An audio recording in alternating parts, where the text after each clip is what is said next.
Good morning, Team Krulak community, and on behalf of the Krulak Center and Marine Corps University, Marine Corps University Foundation, we're happy to be back with you after a few weeks for another episode of our special series focused on the war going on in Ukraine, down the rabbit hole on the Russia-Ukraine war. As always, we have our Russia subject matter expert here, our distinguished fellow, Dr. Yuval Weber, to bring us up to date on sort of major themes and developments over the last few weeks, and then now that we're all kind of back here and gearing up for the academic year, you can expect that we're gonna kind of try and resume our more regular tempo of doing this, so we can continue to present information about the war in close to real time, and so folks can chew on it, have it drive discussions in classrooms or elsewhere, and just otherwise try and help make sense of what we're seeing on the battlefield, because we continue to get tons of information, raw information thrown in front of us. We need someone to help us make sense of all of it. So that's why we have you all here. All right. Yuval, great to see you again. And so we'll just kind of get right into it as we talked about a few different themes to sort of get up to speed here. And the first one you mentioned was sort of that over the last few weeks, we've now seen entering into a third phase of the war. We've sort of talked about different phases previously, but as you mentioned, we seem to be shifting into phase 3. So if you sort of tell us what that is and what we've seen so far and what we might expect here in the coming weeks. Great. Thank you, Major Brown and or Ian. It's been so long, I forgot we were onto a first name basis. That's right. No, so it's great to see you again. Right. So in terms of where the fighting is right now, as you mentioned, it's in effect the third phase of the conflict. So the first phase of the conflict was, just to refresh everyone's memory, this was the attempted shock and awe of Ukraine by bombing basically the entire country simultaneously on the first day of the war and trying to capture the capital, with special forces, with airborne troops within, the first hours of the conflict, with the idea being that if Russia can capture Kyiv in a couple of days, overcoming token resistance, they would spend the next couple of weeks collecting surrenders from across the country. That would have been the idea, that some version of regime change, some territorial concessions, perhaps even partition, that Ukraine itself would have ceased to exist in a meaningful manner, in a manner that, according to Putin, would be threatening. Obviously, that did not work because Ukrainians, one, had been preparing for this war for 8 years, but two, they're also ready for the conflict, given that the troop buildup had started in April of the previous year. And we're now in month 6 of this. So just to give sense of time, this war, in essence, or let's say like this, in one sense, started 2014, but the troop buildup started in April 2021. That's what led to the meeting between President Biden and President Putin in June of 21 in Switzerland. So there was a long run up to this conflict. And so that's one of the many, many reasons that Russia's conflict did not work out as planned. So the first one did not work. Were not able to compel Ukraine to accept some sort of humiliating peace, Minsk III, etc. So the second phase was Russia's attempt to retake the Donbass sort of inch by inch. That's been relatively more successful, but far slower and at far greater human cost than the first phase. There's been a lot of discussion as to how many Russian soldiers have been killed and wounded. There's a huge range. But let's say the high end of that has been in terms of killed and wounded. Let's say in terms of killed, I've seen over the past couple of weeks something like relatively reasonable, or let's say relatively mainstream sources such as U.S. Department of Defense, UK Ministry of Defense, saying something to the effect of 20 to 30,000. 15, 20, 30,000 have been killed, and therefore how many injured to killed? You have a lot of sort of estimates there. The highest that I've seen is 75,000 killed and injured over the course of this war in more or less the first 5.5 months of fighting. So as Russia has basically very slowly taken, settlement by settlement, kilometer by kilometer, once again, that phase has come to an end because we are now going to the third phase of Ukraine's counteroffensive in the south. So what was the thing, getting us back? The thing that got, in essence, the first phase and the second phase to come to an end, leading us to the third phase, is what dear friend of the Krulak Center, Australian Major General, retired Mick Ryan, has called a strategy of corrosion. The Russians have more of basically everything. So the Ukrainians have done well not by fighting the Russians directly because they lose those engagements, but they've gone after supply chains. They've gone over logistical centers. They've gone after the command and control, which is really important in a highly centralized military such as Russia's. So by corroding Russia's ability to fight, the Ukrainians have been able to slow Russian advances, and by slowing Russian advances, have one, weakened morale. They've obviously like degraded the capabilities of the Russian fighting forces, and have been able to create this basically this momentum where they're going to be able to retake the areas previously conquered by Russia, which Russia is not able to resupply very easily. And so when we now think about what is the context of the third phase of fighting, Ukraine has concentrated on basically cutting off the supply lanes of communication from Russia into Donbass and into Kherson, which is the south. And Kherson is the only major city of Ukraine which is to the west of the Dnieper River. So the Ukrainians have focused on basically taking out all the bridges that supply Kherson. Now, when we then think about what is the real value strategically and then symbolically of Kherson, for both sides, this is really, really important. If Ukraine can, obviously, like, what do they want to do out of this? They want to liberate their territories from Russia to save their people, save their cities. Ukrainian Russian Foreign Minister Sergei Lavrov, previous Russian President Dmitry Medvedev have made very threatening and very direct threats to Ukraine's sovereignty in reference to Kherson, neighboring region Zaporozhye, as well as the rest of Donetsk and Lugansk, saying that they are going to organize referenda in order to, speak to the mass desire of these regions to secede from Ukraine, and as they secede from Ukraine, to then be able to apply for accession to Russia. This is what Russia did with Crimea, and they have clearly said that this is going to happen soon. Ukrainian territory is, redesigned. Ukrainian sovereignty is limited, and Russian regional elections are September 11th of this year. So if it's going to happen, obviously, like the Russian officials, Lavrov, Medvedev, and many other parliamentary officials have said this is going to happen. September 11th is a great day because it then signals that Kherson, Zaporozhye, etc., are the same as Russian regions, which are having their elections the same day in Russia. So obviously, Ukraine wants to prevent that. Who controls Kherson has basically more access to the mouth of the Dnieper River. If Ukraine is able to retake that area, they will be better able to protect Odessa and the country's Black Sea access.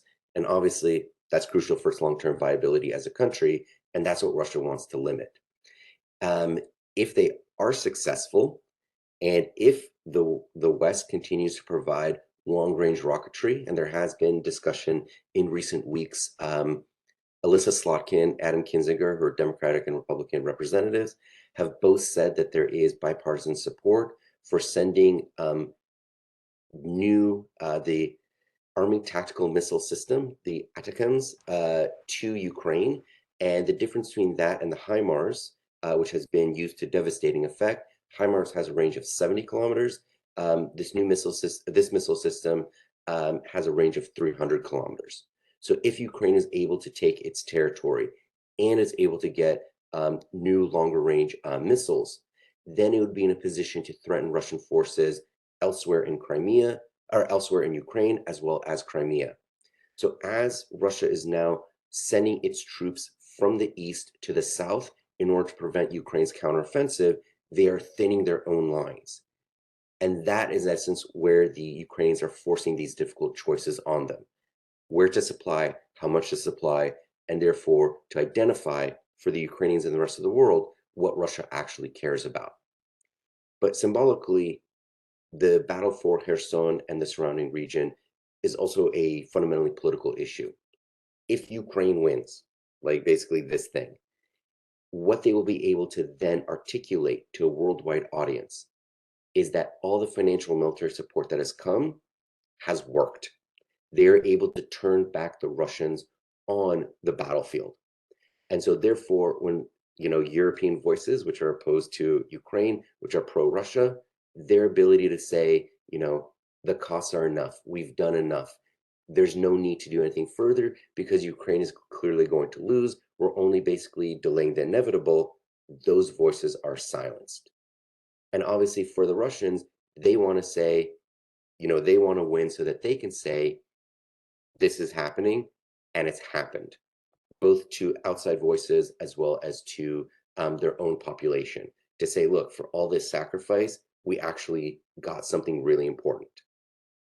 The longer term issue is, and this is something that, we can discuss now or later, is thinking about the norm of territorial revision. The key US interest in this is not Ukrainian victory or Russian defeat, but if countries around the world look at Russia changing by force Ukraine's borders, there are many countries in this world which would say, hey, if Russia had a historical claim and they were able to do this, and with all the US support in the world, Ukraine wasn't able to win, well, we have borders that we don't like. Why shouldn't we go there? And what we've seen in the last couple of weeks is Azerbaijan taking this opportunity to engage in mobilization to retake the rest of Nagorno-Karabakh that they didn't win in the last time that they fought against Armenia during the last presidential election. So we can see that, that's the larger issue of what we're talking about here. And, we have a lot of other things to discuss, but I think that's a good place to maybe pause on the counteroffensive. Yeah, no, I agree. And that something that to our listeners, I'll go back and touch on here is you've mentioned more than once how this war has moved us into, I think, like the post Cold War world. I think I forget how you characterized it, but whatever the post Cold War world was, we are now in a new one, and that notion that you can start to settle, it's okay now to go settle your territorial disputes by force, whereas the norm has sort of been to work through some sort of arbitration discussion process that has the potential to make that post Cold War world an even messier and more dangerous place for everybody. And I don't want to get too far off on a tangent here, but as we're looking at recent visit by the Speaker of the House, Nancy Pelosi, going through Taiwan and for lack of a better term, the poop storm that has sort of opened up on the Chinese side from that, it's sort of once countries decide they want to start rolling the iron dice and going after stuff by force rather than by mediation or some other process, the really scary thing is not. I mean, the violence that comes out of that is potentially scary, but so is also the unpredictable effects of that. Because once you start that, you can't predict where it's going to go. And I right before we started talking, I saw that China had launched a bunch of DF-11 ballistic missiles into their different sort of exercise boxes that they placed all around Taiwan. And several of those several fell into Taiwan claimed waters, but a bunch also fell into Japanese economic exclusion zone claimed waters. And, this is that unpredictability, I think, where countries decide they can start going after stuff. You can't keep that in a box or in a bottle or whatever you want to call it once you go down that route. So it's kind of, that's scary, dangerous stuff here. To the point, if Ukraine is not able to get its territory back, and it seems like, Russia got what it wanted by force of arms, that opens it up to lots of other people to, hey, let's go ahead and try too. Because as you said, if they couldn't stop it with everything the U.S. was supplying, the U.S. isn't going to go and provide that level of support to, every single little border dispute around the world. So let's go get what getting's good. I do want to go back one thing, and then we can go to the next thing, is that the missiles you mentioned as well. Something else I was seeing on discussion boards was that the ATACMS missiles you mentioned, much longer range than the standard HIMARS thing, and some people had noted that part of that range basically threatens what remains of Russia's Black Sea Fleet presence in Crimea. It makes all of that a target, and if Russia can't maintain Black Sea naval presence. That would really that would really change Ukraine's ability to get its grain out and keep its economy going, which would be huge. Something else with those weapons, and I saw some of this in the many videos of depots blowing up. There have been a couple of strikes now against what I was reading, a Crimean sort of rail stop. And this, maybe you can hit on this a little bit before we move on. But if Ukraine is able to continually affect the Crimean area, does that turn into like a millstone potentially around Russia's neck? Because the strikes that they were doing recently, I guess there's like one rail line, like a single track rail line going through Crimea, and there's one place where there are these like kind of breakout in the parallel lines where like if you want to shunt trains around to make room for others, you can do that. But there's only one of those, and Ukraine knows exactly where that is. And knowing that Russia's got to move large trains of reinforcements and supplies and people, all they got to do is maybe get some open source intel updates and just throw rockets at that place because there's only one. And I one of the more recent strikes down there said it was an unusually high casualty count because all those trains, all that stuff is so densely together because there's only so many tracks you can put it on. So if, say, Ukraine gets the longer range missiles as well, does Crimea start to become a poison pill in Russia's overall plan? So there's two things to consider here. One is Crimea is the thing. So when we think about, like, for Putin, what are his successes over the course of his political career? He was able, in a certain sense, to defeat all the boogeymen of the 1990s, the Chechens, oligarchs, liberals, to create basically what is called, a vertical of power in sort of like Russian studies, but to create a political system that is very centralized, very elitist, and something that would have been fundamentally very familiar to like Peter the Great, like a traditional Russian practice of power. And then thinking, what are the external issues that have made Putin what he is today, the person who can change basically the constitution at will to rule indefinitely, was able to, and obviously solve Chechnya as a territorial issue by basically creating a fiefdom for somebody else, but really the intervention into Georgia to create additional frozen disputes and, these like sort of statelets like Abkhazia, South Ossetia, but to basically keep Georgia from NATO, to intervene into Syria, into a region that's not Russia's own. But really, when it comes to Ukraine, Crimea is more than all of those combined, because that is land that went from one country to Russia. If Crimea is threatened, and like the symbol of Crimea now is the giant bridge that the Russians were able to build from their own territory to basically the peninsula of Crimea, because Crimea is famously, it is not connected to Russia, but requires a land bridge across Ukraine. This is what the fight over Melitopol and Mariupol were about. We're protecting, to extent or creating this land bridge from Russia to Crimea.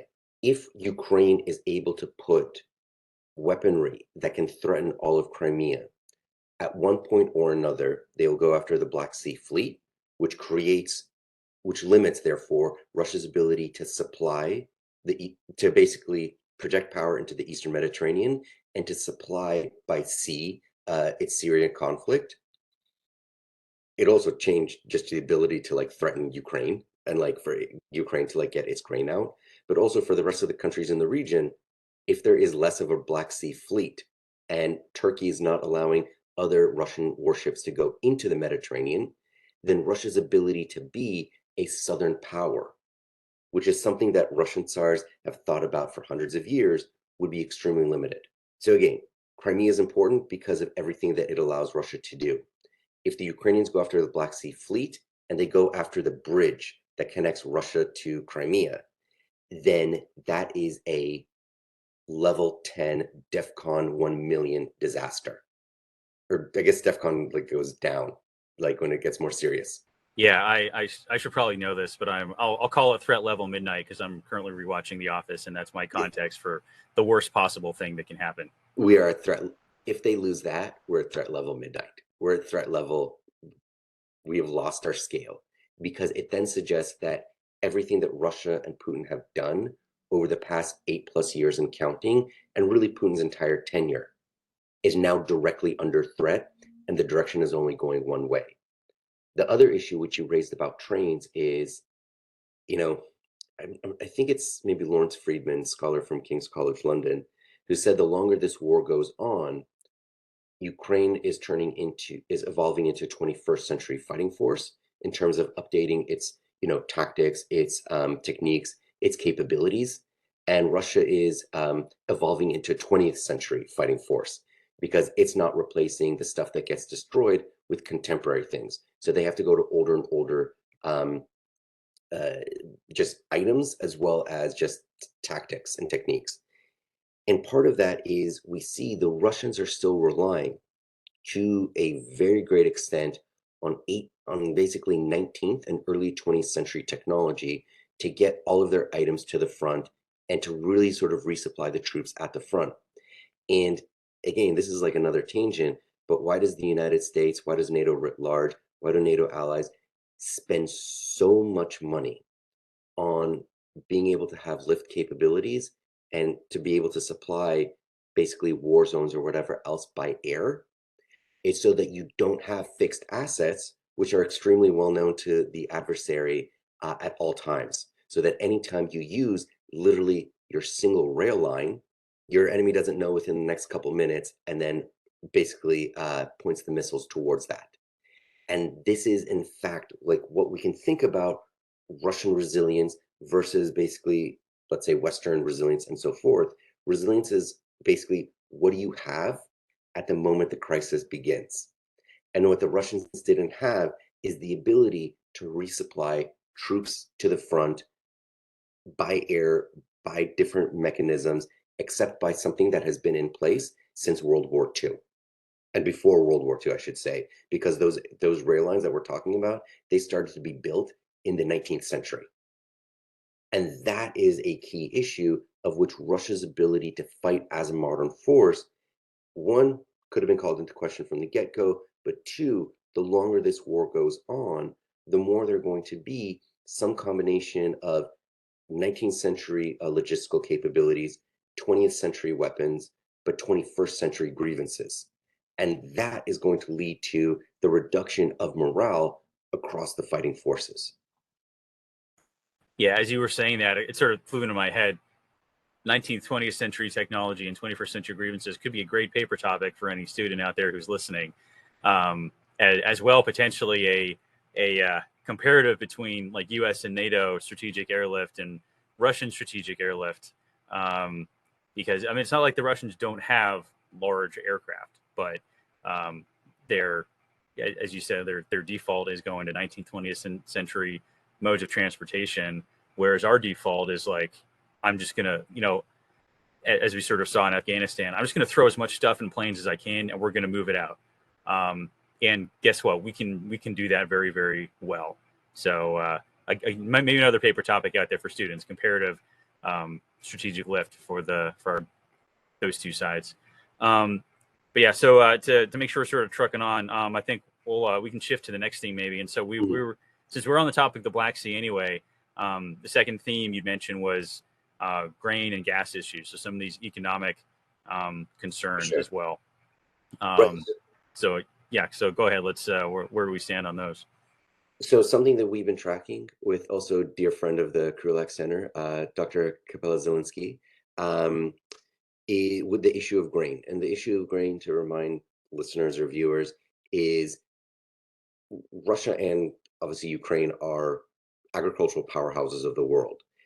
Here, let's say in the United States, for I assume mostly an American audience here, when we think of grain, we think of the Midwest. We maybe some stuff comes from Brazil, etc. We don't think about like Ukraine and Russia as basically grain suppliers, but they basically provide most of the grain for North Africa, Sub-Saharan Africa, Middle East, Central Asia. So when the war began, obviously Ukraine mined its ports because the Russians directly threatened amphibious assault on Odessa. And an amphibious assault on Odessa in the Black Sea, which is the main Black Sea port, Mariupol is another is a Sea of Azov port. But if Odessa fell, Ukraine would become a landlocked country. That would also allow Russians to probably like send their troops on their way to Transnistria and Moldova and really create a very different map. So the Ukrainians mined their ports, which obviously then prevented the Russians from attacking, but also the Russians then arrayed their ships around the mined areas, creating a blockade of Ukraine and its Black Sea ports. That meant that the grain that would ordinarily go across the rest of the world did not. This created acute food crises in in the areas that I just described, because suddenly a lot of sunflower oil is not being exported. A lot of grain is not being exported. A lot of corn is not being exported. And so the prices go up. And Russia's strategy in all this was in effect to recreate what they did in Syria when they started the intervention in 2015 by blocking the by blocking basically the import of grain into Syria to the areas that were not under Syrian government control. They created food crises. The Russians also started to bomb hospitals, residential areas, and other points of no military value, but tremendous psychological pressure on civilian populations. Obviously, stuff that they are doing in Ukraine right now.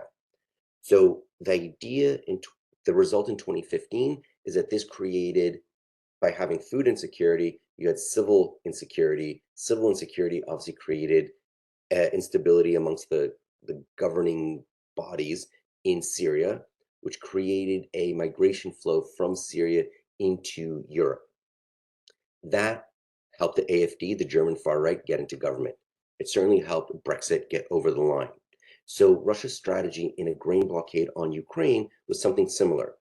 If we, the Russians, can create a food crises across all these areas of the global south, civil insecurity, governmental instability, migration flows to Europe. That would create political problems for the European Union writ large, as well as specific countries that would be the recipients. And that would create, again, the political momentum within Europe to have these far right pro Russian voices say, we've done enough for Ukraine. Look at all the problems that it's causing, and we'll talk about gas in a second. So why don't we just stop supporting Ukraine so that we can bring all this nonsense to an end and bring it to an end quickly, because it's only going in one way in any case. That was clear. That was as clear as can be. And in response to that, Turkey, the United Nations, as well as the United States, through fairly aggressive declassification of intelligence, showed that one, the Russians were stealing Ukrainian grain. Two, putting pressure on Russia through basically their own devices, as well as creating a diplomatic coalition from the West and African countries to put Russia under pressure to come to the negotiating table, not on the conflict itself, but on this grain issue. So after weeks of intense negotiations, Ukraine and Turkey came to an agreement that Ukraine would escort and export through these mined waters ships carrying grain only to Turkey. Turkey would inspect it, and from there on, it would allow to go to wherever it's going to go. For its part, because Ukraine and Russia don't do any direct negotiations together, Russia agreed with Turkey that it would not attack any ship carrying grain. So two bilateral deals, Ukraine, Turkey, Russia, Turkey, overseen by the United Nations. They come to this deal, which would in effect break the Russian blockade. Ukraine would also, for its part, effectively reveal where these mines are. They come to an agreement on a Friday. Russia bombs Odessa's port on Saturday, which was perhaps one of the more petulant things that Putin could do, because what it said was, I'm the person who made this agreement, but don't forget, I'm also the person that can undo this at any point.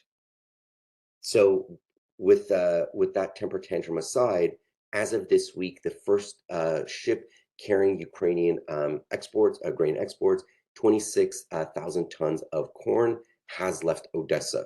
Ukrainian officials have said they have the ships and the grain for immediately, 16 more of that sort of capacity to leave Ukraine. This should alleviate food crises in the poorest parts of the world. So that's the grain issue. The big takeaway here is that political pressure on Russia did work.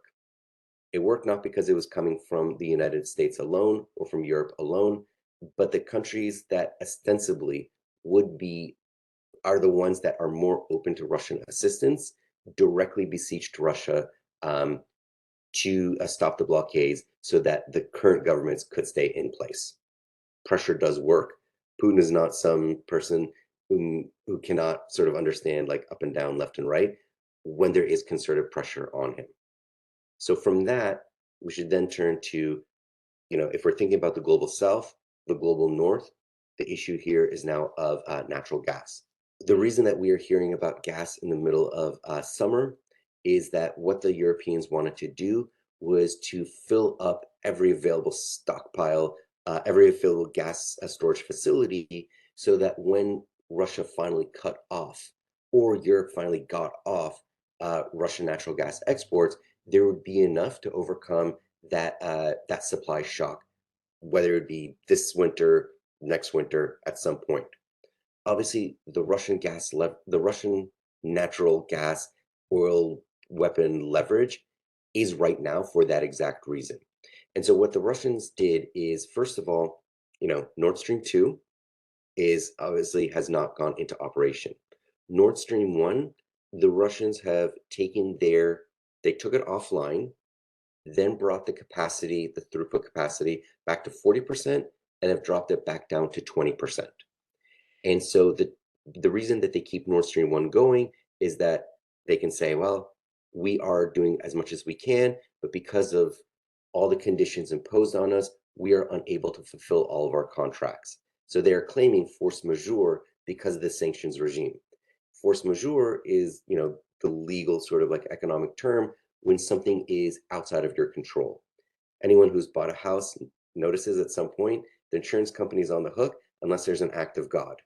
Apparently, we are more religious than, French enthusiastic, so we say act of God instead of force majeure.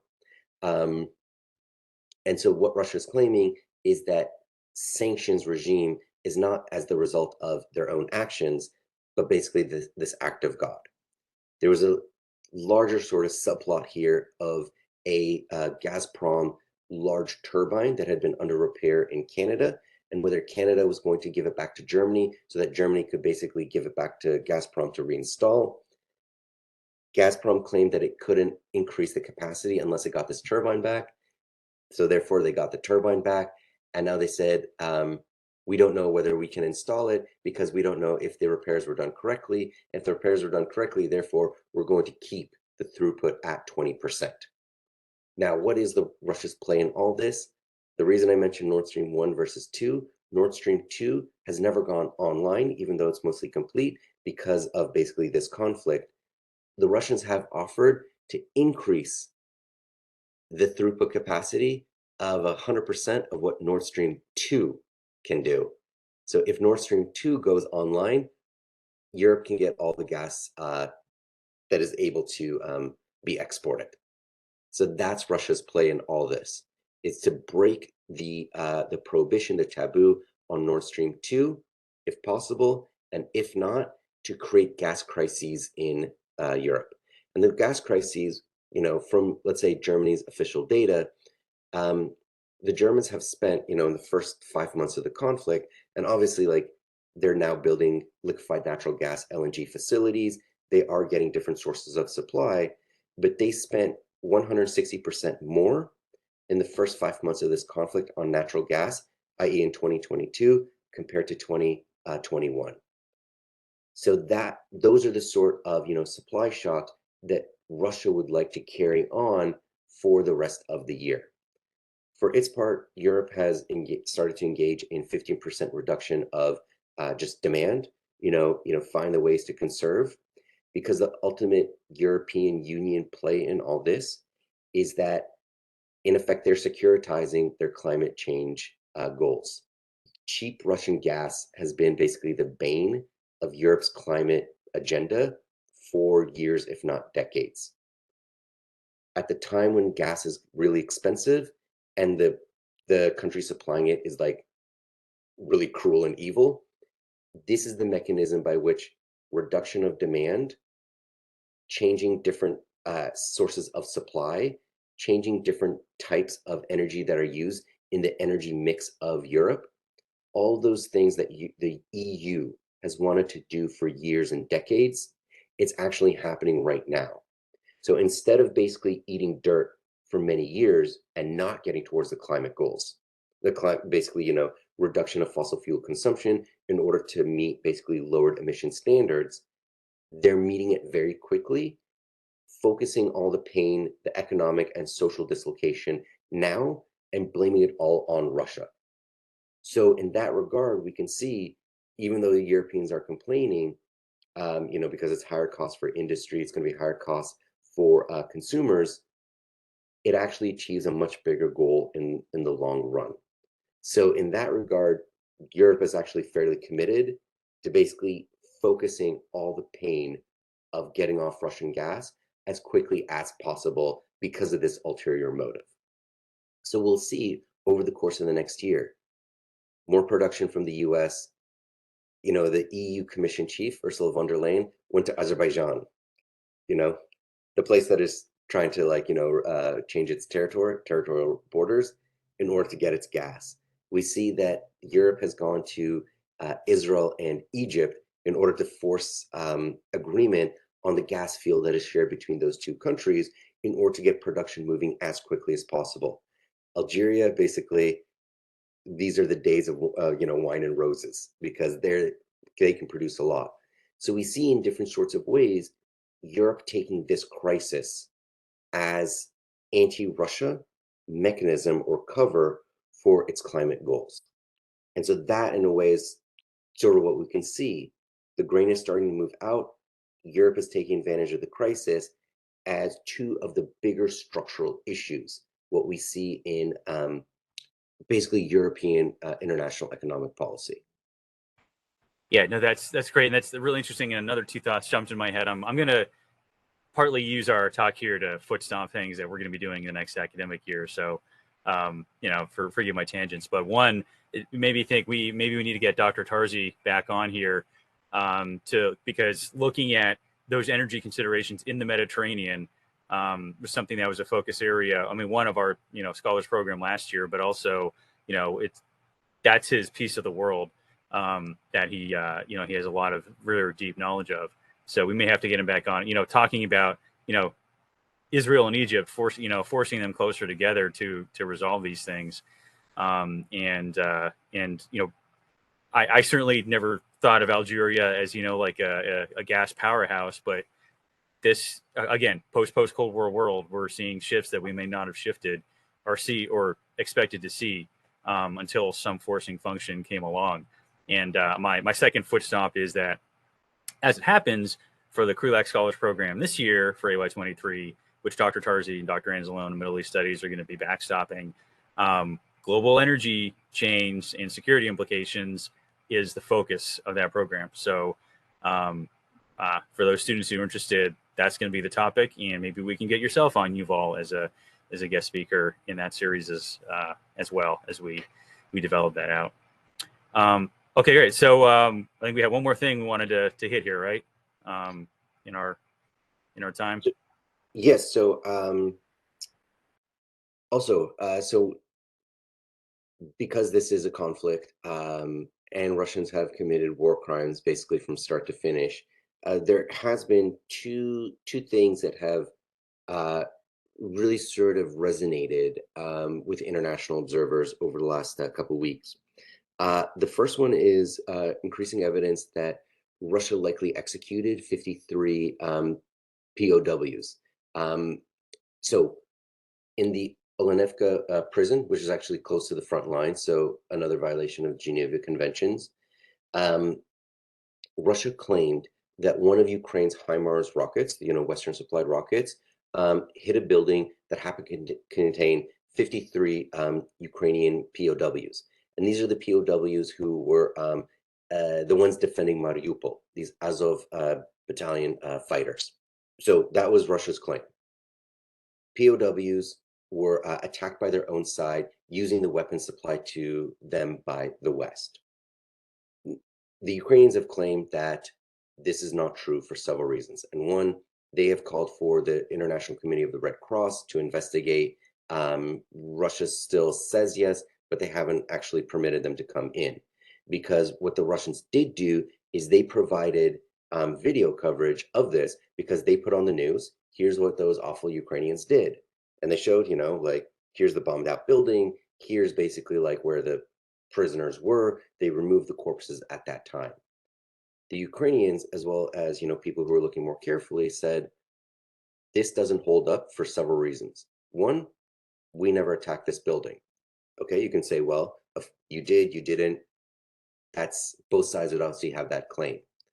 But the thing that is more, in essence, damning to the Russian interpretation, or basically their narrative, is that this HIMARS rocket is very powerful and it blows up stuff. And one of the things that I think I learned many years ago, like that just like blew my mind, is like, how do bombs work? I remember, like, for those senior citizens as well as myself who remember the Oklahoma City bombing. This is where I learned it when I think I was in middle school. Is that what bombs do? Is they don't like melt things or vaporize things, but they just take that object and they throw it in many different directions very quickly. That's what explosions do. So when the Russians filmed the building where these 53 had died, the roof was mostly intact. The beds were still in a row. The walls were still standing. So if Ukraine was throwing a rocket onto this building, you would expect everything to have gone in a million different directions in a million different pieces. What the Russians actually showed is that there was one hole in the roof. Everything was more or less in place except like burned. And that from the windows, the burn patterns to the outside was just from the window itself, indicating that what is more likely is that the Russians used some sort of vacuum or incendiary bomb, either to kill these people directly or to cover up the likelihood that they executed them beforehand and wanted to cover it up by claiming that it was a bomb. So they bombed a building that already had corpses inside of it. The other thing that is very interesting about this is that the Russians showed that they had all these fragments of the actual missile. It doesn't have any of the uh, serial numbers, barcodes, or logo of the manufacturer on them. So if they were coming from Lockheed Martin, there would be You would know. you would know, because that stuff is tracked very closely, just to know exactly where it's coming from and what it had been used for. That's part of how the United States tracks its weapons used in war. So between the building not being destroyed, suspicious burn patterns, and inconclusive at best shell fragments, it's likely that Russia is executing en masse Ukrainian POWs. That is something that we will monitor over the course of the next couple episodes to see what happens with that. The other issue we've started to see is that Russian soldiers are filming themselves mutilating the body parts of living Ukrainian POWs in truly horrific ways, and then executing people on the spot. This, in addition to executing people who have their hands tied behind their backs, mass rape as a weapon of terror and war, has led several voices, including the U.S. ambassador to Ukraine, several people within the U.S. Congress, and obviously like lots of people inside Europe itself, to have the United States declare, or to investigate and then to like move towards a finding that Russia is a state sponsor of terrorism. And that's not just for what Russia is doing in the war in Ukraine, but in addition to all of its poisonings abroad, assassinating people abroad, uh, all the various things that Russia does to basically make it a state sponsor of terrorism. Who are the others, just to give us the sense? This is Cuba, Syria, North Korea, and Iran.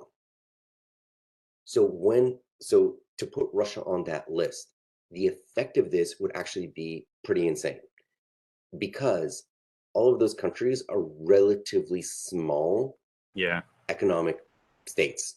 There's not much that goes in and out. So sanctions and it's particularly sanctions waivers can be micro-targeted at tourism for Cuba.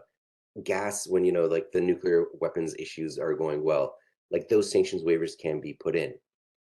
What designating Russia as a state sponsor of terror would do would oblige the United States to create a very big secondary sanctions enforcement regime to go after basically Indian and Chinese purchases of Russian energy and other commodities in a more aggressive fashion than what exists right now.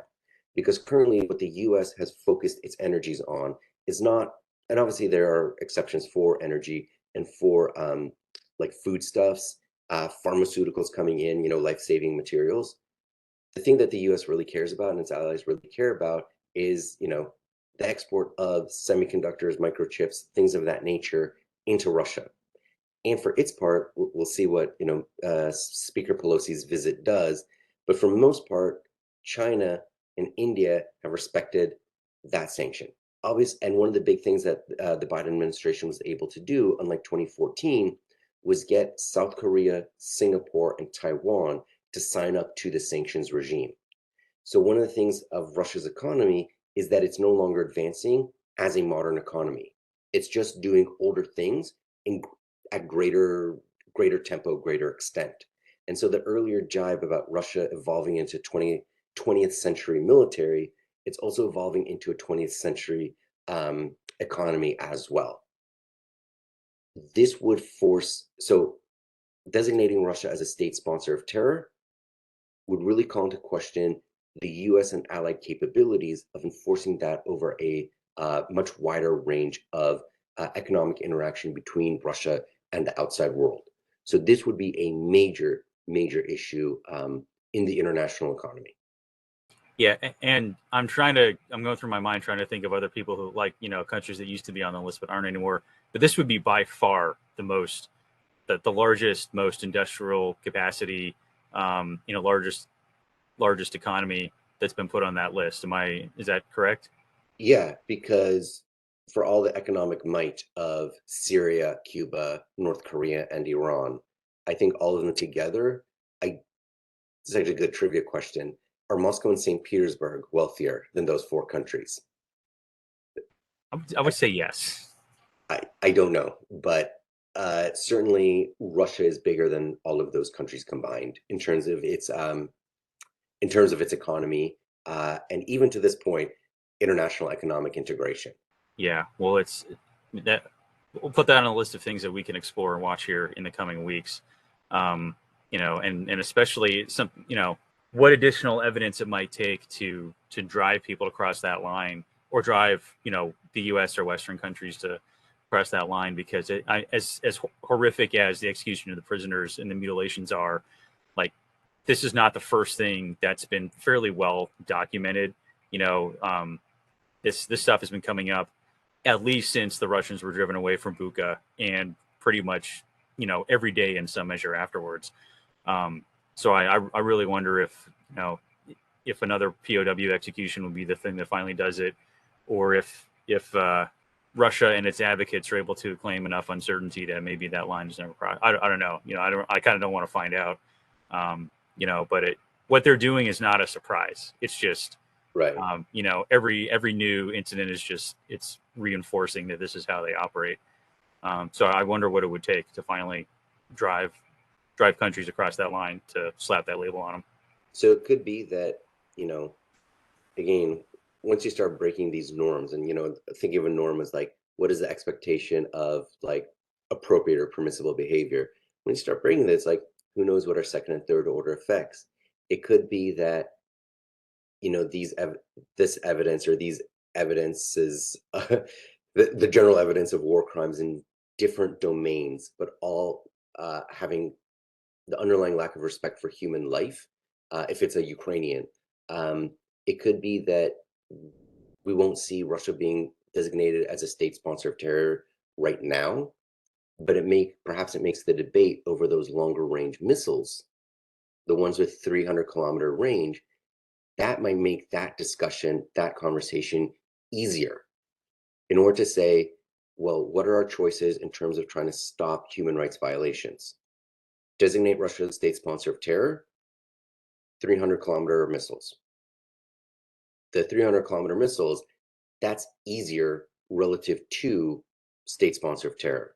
Yeah. Could it be that this is the thing that gets the United States to say, the F-16, we're about to, we're phasing these things out.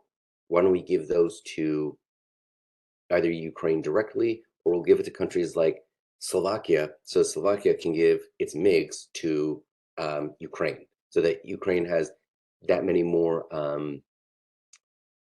fighter jets that can be put into the conflict right now. Yeah, no, it's a good question to look at. Whether there's in terms of there's a certain moral quality of the messaging of putting that label on Russia, but it is harder. Whereas adding new things to the shopping list is a lot easier, because you've already been handing over lots of stuff on the shopping list. One or two more bullet items. Sorry, that was not a pun intentionally, but one or two more bullet points on that list. Much easier sell, since the list and the shipping and all that stuff, it's already on there. So, and again, maybe another thing we explore in a breakout episode, if it starts looking like this comes to pass, is what those knock-on effects are to some of those other larger countries. But like for me personally, I could see China's already doing kind of a cell phone in itself, a self-own, if not a cell phone, a self-own, to make it harder to work with them and sort of drive people away, because they're doing their own aggression and their own expansionism and stuff like that.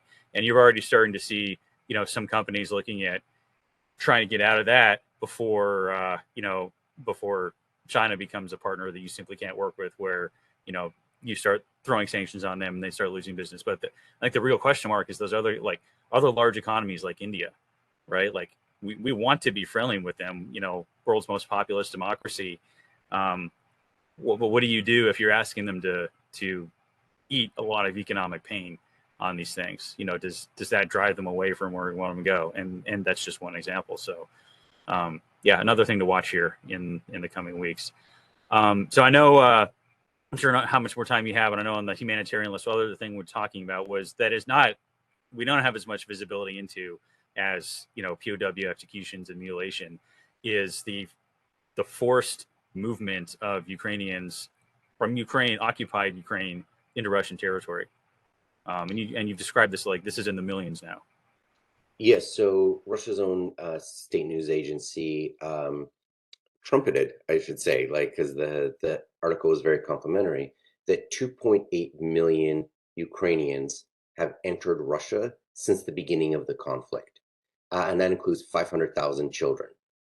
Ukraine obviously describes this as forced deportations, and people who have gone through it said that basically what the Russians do is they go to a village, they force everyone on the buses, they take them to what they call filtration camps, where they separate, and then in the filtration camp, women and children, old people are moved along, and they get sent to whatever area of Russia is experiencing labor shortage, because that, because this is not actually an aside, this is exactly it. Russia's a big place, as is very well known. And in lots of areas of the country, there has always been a population and a labor shortage, even though it's been very rich in commodities. So the point of the Gulag system in the 1930s and into the 1950s, when Russia was starting to really do industrialization, is one, arresting millions of people and sending them to these camps had the effect of breaking the target populations, but two, also providing low to zero cost labor to all these areas of Russia that could otherwise not attract people to live there by market means, by basically offering nice wages. So what is Russia doing with these millions of people taken from Ukraine? They're not sending them to the nicest places of Russia. They're sending to the places in Russia that otherwise don't have sufficient able-bodied people to keep local economies going. So and this is also to a large extent because Russia's population is also flatlining / declining. The only way that Russia's been able to maintain population growth literally in the last decade or so is by conquest, by annexation, by taking people from the neighbors. And so if we think about the roughly 3 million people of like Crimea and like the rest of the regions, Donetsk, Lugansk, plus an additional 2.8. Without this, Russia would probably have somewhere between what? And as well as like the people who have left Russia because they just emigrate because of the war, which is now somewhere between 500,000 and 800,000. That when we think about this, Russia's population, instead of being roughly 145 million, would be under 140 million. And so what would that say about future force structure, et cetera? So in terms of the humanitarian issues here, Russia is taking Ukrainian citizens for its own needs. And so one of the reasons that Ukraine is fighting really hard to take back as much of its own territory is to put an end to this practice. And that's something that is going to be a generational issue, as Ukraine, whenever this war does come to an end, will want its citizens back. And Russia might try to prevent these people from coming back into Russia, or coming back into Ukraine. So it's going to be a complicated issue, and one that we will return to like over the next weeks and months. Yeah, and going back to the the 19th, 20th century framework, we're talking about filtration camps and separating the old and the women and children and stuff, and exploiting them for forced labor. It really feels like we're revisiting a different century in that, because like we've seen obviously displaced populations from the war going on in Syria and the Middle East, and the rise and decline of ISIS, et cetera. And I don't want to improperly characterize, but this what Russia is doing is a much more deliberate strategy. I think that's probably fair to say, as opposed to populations displaced in the course of warfare, where displacement is not necessarily the goal. In this case, displacement, filtration, sorting, and exploitation is the goal, very specifically. Right. And so what do they do? And so, so the women and children, the old people, get sent to Russia. The men who are basically as part of these filtration camps, the Russians check them because numerous witnesses have said the Russians check the men for any sort of like Ukrainian national symbols, like as tattoos. They check them for their ideological opinions, whether these people are pro-Ukraine. So those are the people who get arrested. The men who are unable to fight basically go to Russia. The men who are able to fight, these are the ones who are being press ganged into the allied militias, armies of Donetsk and Lugansk People's Republics. So people are arrested for their political beliefs, exploited for their economic value, or press ganged into military service. Yeah, just like certain groups and militaries and countries used to do back in the 20th century, as part of their own policy. Yeah, and I to revisit this in the weeks and months, I again, frankly, when and how this conflict comes to an end, I really struggle to see a way that you can track and get a lot of those people back, because they're just gone. As you said, Russia is a massive country. Even if Russia says it will, how do you possibly enforce that? Like, who's going to go in there and make them do it, right? If they really don't want to. And that's kind of a heart-wrenching question to think about. Yeah. So Right. I wanted to conclude on at least one note. So as you know, I've been writing these updates daily in the first couple months of the war, a little bit less frequently over the course of summer, but we'll get to at least weekly. One thing that I've been tracking is shortages in the Russian economy. French fries, fonts in previous weeks. I just want to note that in this week's update, when I was looking for like just shortages, when just searching the Russian business news, Botox is no longer going to be available in Russia, at least the official brand name version of it, because the pharmaceutical manufacturer is called AbbVie, and they said, consistent with the sanctions regime in place, they're going to continue the export of life-saving medical pharmaceutical drugs, etc. Because people rely on their things to stay alive, so like that's part of their humanitarian commitment, medical humanitarian commitment. But they explicitly stated on their website, when I went to confirm this, that they will not export any of their beauty products to Russia. So unless Putin engages in some deeper smuggling, we may see some frown lines reappear on his forehead in the coming weeks and months. Yeah, I guess we'll find out how good his photoshoppers are at compensating for that. And actually, speaking of things that have sort of resurfaced, I'll note this because this I just came across this, but really about 5 minutes before we started. But someone who we saw several months ago, and I personally haven't seen much of, but she's resurfaced.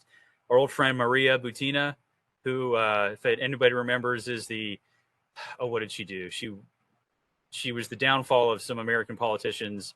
Yeah, she was she was a person, Russian spy who studied at American University in their master's degree program, but her real thing was um, connecting to the NRA. And so all the money that went from the Russian sources to the NRA, so the NRA could engage in its political activities, she was the honeypot that connected from Russia to whatever political operative to the NRA. Yeah, so and there's lots of pictures of her out there toting her rifle with her friends over here, and she got shipped back. And in one of the brewcasts right before the war started, we talked to the guest about some because she's a member of parliament now, correct? She's a politician, I believe. Yeah, she got some sort of official position. I don't recall exactly. I'll try to look it up real quick. Yeah. Well, so anyways, from that position, she was saying some aggressive things in the run up to the war, but she just came up again today on one of those really fun Russian news shows that you've pointed me towards, and now I watch these like I watch a car wreck because they're so bonkers. But she was talking about how if Russian children are caught using a VPN to access Western social networks, their parents should go to jail. So I guess I'm not trying to draw any deeper conclusions because I just came across this, but just interesting what that might indicate about the headspace of some Russian leaders and commentators these days. So yeah, so it did check. She is a member of parliament, and the thing that you just mentioned is just a modern version of the 1930s of Stalin's time and the Great Terror. Because if you can tear at the bonds between parents and children, or between husband and wife, or between siblings, if you get people to inform on those closest to them as a way to save themselves, then essentially you break the family as like the atomic unit within society, and thus make it easier for the government to control people by making them basically their own personal policemen, their own personal secret agents. Yeah, which I guess if Russia is having a manpower shortage of people it needs to send to the front lines to include law enforcement, maybe this is how you fill the gap. You get your friends and neighbors to be law enforcement on each other, which again, greatest hits of all the worst parts of the 20th century. Starting to see again. Everyone loves a good denunciation. Yeah, let's see. I can't wait for the show trials to begin. Not even in a certain sense. Not even begin. Yeah. Yeah. Not that they haven't been going already, but maybe we'll get them with more frequency. All right. Well, we've been going here for a while now, as we sort of seem to do, but I think it's great that we were sort of caught up through how things are. And as we mentioned, we'll try and knock these out with more frequency so that we're not on here for, close to an hour every single time. And we can kind of get more back to the quick hits aspiration that we were trying to do with this special series. But thank you for your time as well. Great to see you again after long breaks for both of us to kind of recharge. And I'm going to try and get this out today. And to those who were able to listen to it today before we get to tomorrow, our Brewcast series is coming back here for season 5 as we get back into new academic year. And we're kicking it off looking at the Marine Corps Tactics and Operations Group. Their commanding officer, Colonel Brian Green, kindly reached out to us to talk about what they've been doing to support another topic of conversation of late, which is Force Design 2030. How MCTOG as an instructional and experimental organization has been doing that, as well as what they've been doing to use modern instructional techniques in one of their courses to build good instructors and facilitators for the fleet in the 21st century operating environment. And sorry, did you have one more thing, Yuval? No, I just want to say if we are able to get this out today, happy birthday to my dear wife Laura. And this is actually a great test to see if she watches these. So happy birthday. Great. Well, I will get that out. We'll throw that lure in the water and see what comes back. Okay, And I'll be watching the comment section to see if she says anything. right on. All right. Well, great. Again, Yuval, thank you much for your time, and I look forward to getting back to knocking these out. As long as the conflict's going on, we'll be watching it. Perfect. Thanks so much. Take care. All right. Thanks. You too.